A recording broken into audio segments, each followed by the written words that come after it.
একবার একটি গ্রামে একজন ব্যবসায়ী আসলো সেখানে একটি কারখানা করার জন্য। সে গ্রামের মধ্য দিয়ে গাড়ি চালাতে চালাতে একটি নদীর কিনারায় এসে দাঁড়ালো। তাকে নদীর ওই পারে যেতে হবে। সে যেহেতু এই বিষয়টা জানতো না যে সেখানে যাওয়ার ডাইরেক্ট কোনো রাস্তা নেই, তাই সে নদীটি পার করার সিদ্ধান্ত নিল এবং সেখানে একটি নৌকো ছিল। নৌকোতে উঠে সে বসলো।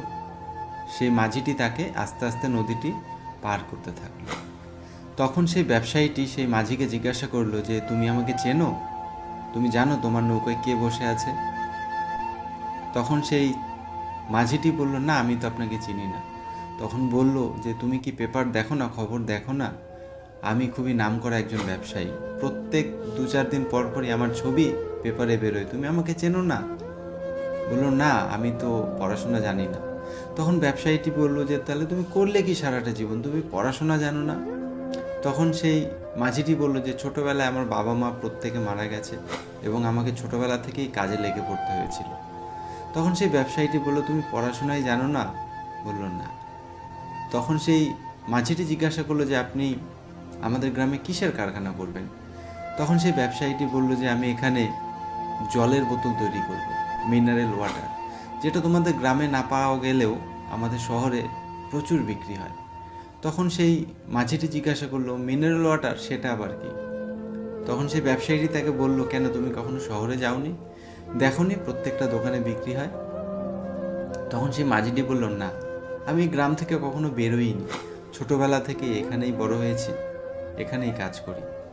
তখন সেই ব্যবসায়ীটি বলল যে, তুমি কখনো শহর দেখোনি, পড়াশোনা জানো না, তোমার জীবনের মূল্য তো কিছু নেই, তোমার তো পুরো জীবনটাই লস।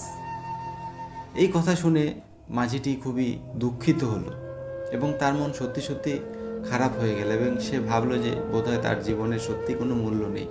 এই সকল ভাবতে ভাবতে তার মন সেই নৌকাটি থেকে একটু সরে গেছিল এবং সেই নৌকাটি যখন নদীর মাঝামাঝিতে এসছে, টালমাটাল হয়ে সেখানে জল ভরতে শুরু করলো এবং একটা পর্যায়ে সেই নৌকাটি ডুবতে আরম্ভ করলো। তখন সেই মাঝিটি নৌকো থেকে ঝাঁপ মারতে যাবে, এমন সময় সেই ব্যবসায়ীকে জিজ্ঞাসা করলো যে, আপনি সাঁতার কাটতে পারেন তো?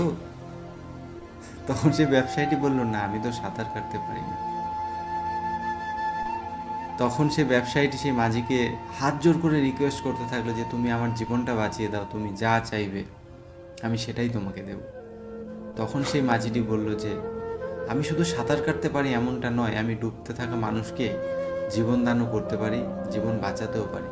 আপনি চিন্তা করবেন না, আপনি আমাকে জড়ি ধরুন, আমি আপনাকে কিনারায় অবশ্যই পৌঁছে দেব।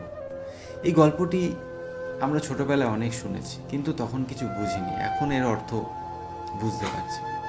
এর অর্থ যে তোমার অপর দিকের মানুষটিকে কখনোই ছোট ভেবো না। এই পরিবেশ, এই প্রকৃতি খুব অনিশ্চিত, কখন কাকে কার কোথায় প্রয়োজন হয়ে পড়বে আমরা কেউ জানি না। তাই কারোর সাথে খারাপ ব্যবহার করো না, কারো ক্ষতি করো না, নিজের কাজ মন দিয়ে করো এবং হাসতে হাসতে জীবনটা পার করো এবং প্রত্যেক মুহূর্তে অন্যকে সাহায্য করো।